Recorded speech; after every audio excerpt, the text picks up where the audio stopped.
Capítulo 1, parte 2. A importância do aconselhamento pessoal. Uma vez definido o que é aconselhamento pessoal, a pergunta que se nos apresenta é a seguinte: por que o aconselhamento pessoal é tão importante? Já mostramos que a Bíblia ordena que demos assistência aos novos convertidos. Mas como essa instrução pode ocorrer de três formas, gostaria de apresentar 4 razões por que não devemos nos contentar em deixar nossa responsabilidade pessoal para com seu desenvolvimento a cargo da igreja ou da iniciativa particular do novo convertido. Antes, devemos considerar o aconselhamento pessoal como uma atividade prioritária em nosso tempo e interesses. 1. A vulnerabilidade do novo crente. O crente novo pode ser enganado por Satanás com mais facilidade do que uma pessoa mais madura. Aliás, logo que um indivíduo se converte, encontra-se mais vulnerável ao diabo na luta contra as tentações do que em qualquer outra ocasião de sua vida.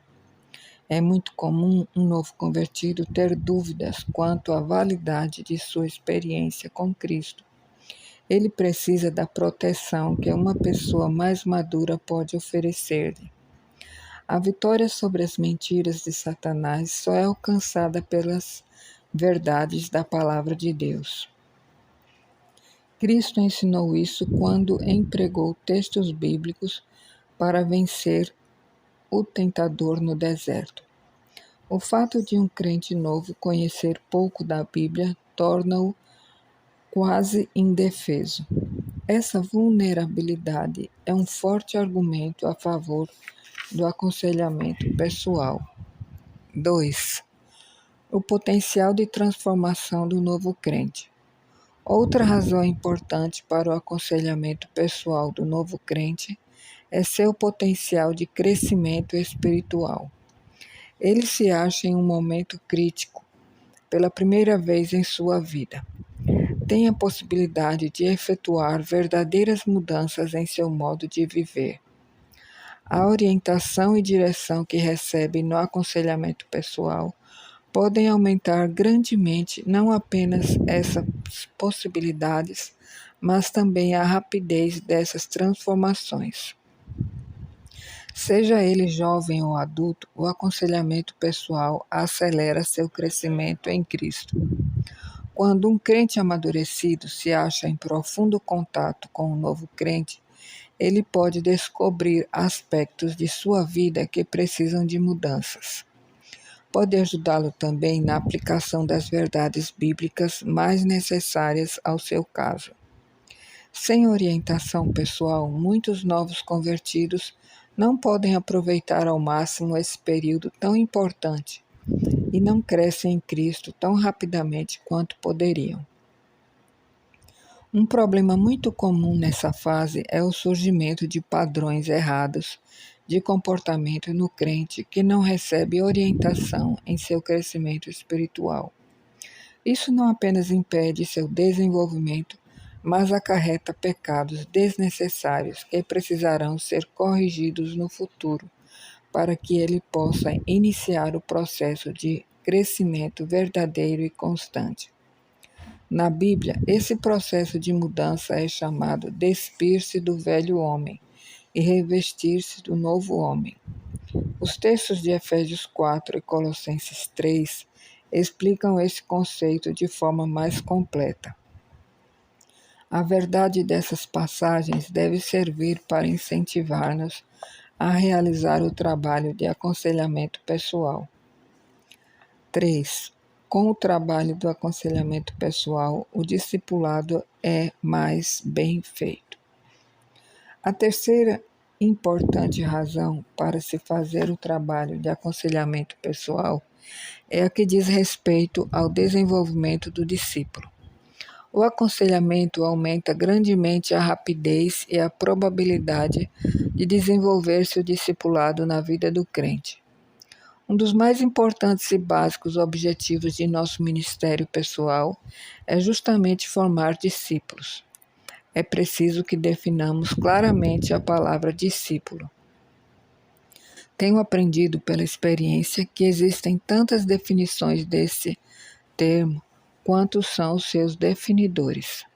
Mas, para os objetivos deste livro, a definição que damos é a seguinte: discípulo é o crente que está crescendo em conformidade com Cristo, ganhando almas pela evangelização e fazendo aconselhamento pessoal delas para garantir sua permanência.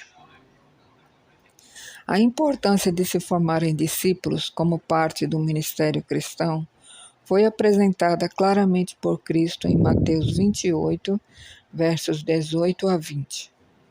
Jesus, aproximando-se, falou-lhes, dizendo: toda a autoridade me foi dada no céu e na terra.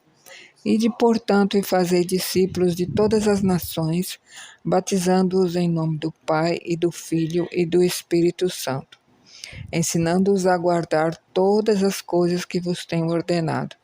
E eis que estou convosco todos os dias até a consumação do século. Se examinarmos essa passagem mais atentamente, descobriremos um fato um pouco estranho. Em nenhuma parte dela, Jesus dá um mandamento direto para se evangelizar. Contudo, a despeito disso, esse texto é sempre apresentado como um desafio ao testemunho. E como a principal ordem da passagem é "fazei discípulos", o ponto central desse mandamento de Cristo é ir e fazer discípulos. Deve ser óbvio que implícita na ordenança de fazer discípulos está a necessidade de se evangelizar primeiramente e ganhar a pessoa para Cristo. Esse deve ser o primeiro passo, e isso explica por que, justificadamente, a passagem é considerada um mandamento para se testemunhar.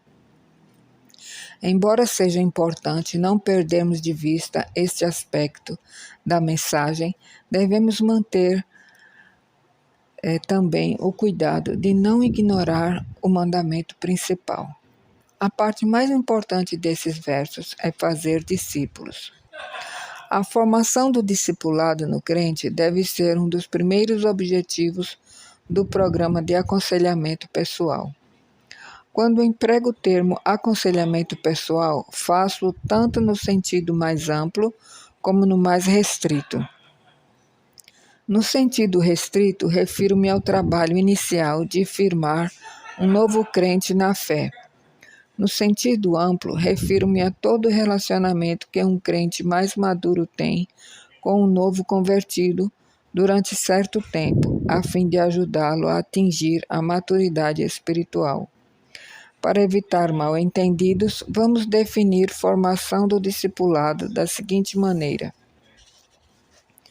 Formação do discipulado é o trabalho de preparação espiritual através do qual o novo crente atinge a maturidade cristã e a possibilidade de gerar outros crentes. Um bom trabalho de aconselhamento pessoal é o esforço máximo no sentido de se conservar o fruto de evangelização. No entanto, por si só, ele não procura agilizar o cumprimento da grande comissão. Somente uma crescente força de trabalho pode conseguir isso. A solução para esse problema está em formar no novo crente a capacidade de reprodução espiritual. Em outras palavras, o novo crente não precisa aprender apenas a crescer espiritualmente, mas também a testemunhar a outros e a fazer o aconselhamento dos que atenderem ao chamado do Senhor. Somente esse tipo de instrução conseguirá uma eficácia verdadeiramente multiplicadora necessária ao cumprimento da grande comissão. Isso nos leva à quarta razão para darmos ao trabalho de aconselhamento pessoal a prioridade que merece. 4. O aconselhamento pessoal é o melhor meio de chegar-se à multiplicação espiritual. O ponto que um novo crente puder atingir em sua produção de frutos espirituais como resultado de nosso trabalho, tem implicações muito sérias para cumprimento da grande comissão. Nos parágrafos anteriores já provamos a veracidade dessa afirmação. Nossa eficiência nesse trabalho determinará se somos um parcelador ou um multiplicador espiritual. Será que nos limitaremos a levar outros a Cristo? Ou conseguiremos também que esses outros levem outros a Cristo e esses, por sua vez, levem ainda outros a Cristo? O foco central de nosso ministério de aconselhamento deve ser não somente a produção de frutos, mas também a reprodução desses frutos. Ser um multiplicador deve ser o objetivo de todo crente. O multiplicador pode ser definido da seguinte maneira: multiplicador é o discípulo que prepara seus filhos espirituais para que se reproduzam também. Em outras palavras, o multiplicador é o discípulo que pode gerar outros discípulos. Somente quando há esse processo é que ocorre a multiplicação espiritual. Definimos multiplicação assim: multiplicação é a formação do discipulado na vida da terceira geração de crentes.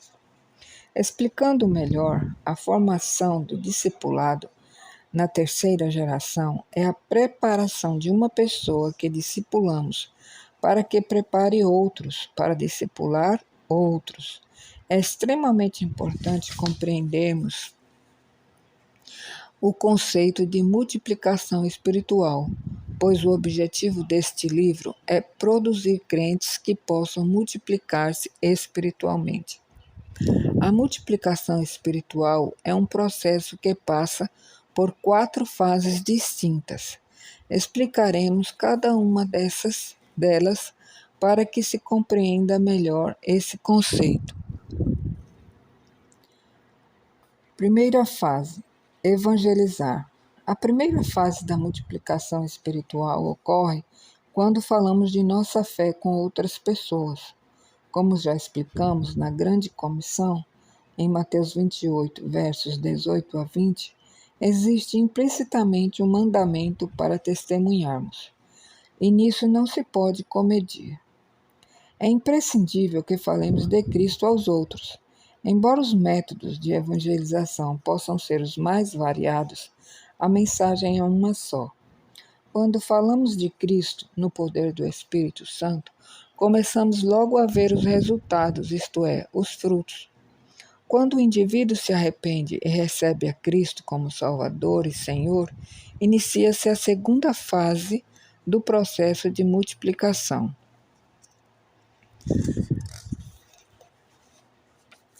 Segunda fase: aconselhamento pessoal. A segunda fase do processo de multiplicação ocorre quando começamos o aconselhamento do novo crente.